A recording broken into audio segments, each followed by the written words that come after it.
Salam, xoş gördük sizləri. Sünnət Akademiyinin coğrafiya müəllimi Gülsüm müəllimədir. Bugün sizinlə dövlətlərin idarəetmə formasına baxacağıq. Dövlətlərin idarəetmə formasına görə iki yerə ayrılır. Respublika idarəetmə forması və monarxiya idarəetmə forması.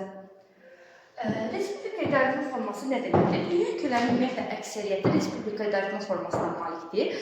Bu ölkələrdə ölkənin başçısı səsvermə yolu ilə, yəni seçki yolu ilə seçilir. Amma monarxiya idarəetmə formasında isə hakimiyyət irsən keçir, yəni atadan oğula keçmə prinsipidir bu ölkələrdə. Azərbaycan özü respublika idarəetmə formasına malikdir.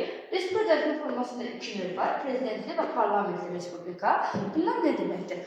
Ümumiyyətlə dünyada, respublika idarəetmə formasına malik olan ölkələrdə qanunverici hakimiyyət parlamentə, icraçı hakimiyyət isə hökumətə məxsus olur. Prezidentli respublikada ölkənin başında duran prezidentin hüquqi səlahiyyəti çoxdur. O sərbəstdir, parlamentdən asılı deyil, istədiyi şəkildə qərar qəbul edə bilər. Amma parlamentli respublikada isə prezidentin səlahiyyətləri məhduddur. Nəyə görə məhduddur? Çünki burada parlament önəmlidir.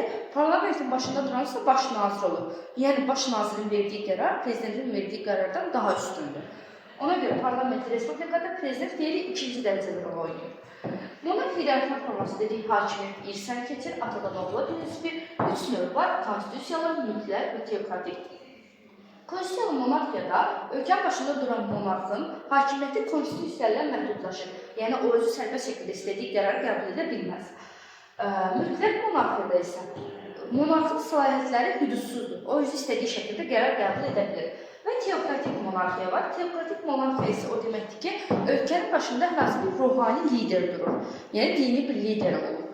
Dünyada ümumiyyətlə əksər ölkələr respublika idarəetmə formasına malikdir. Azərbaycan da respublika idarəetmə formasının prezidentlik növünə aiddir. Monarxiya idarəetmə forması dünyada cəmi 29 ölkədə yayılır. Onu da dedik ki, 3 növ var. Ən az yayılansa teokratik monarxiyadır, ölkənin başında duran, yəni ruhani, dini lider sayılır.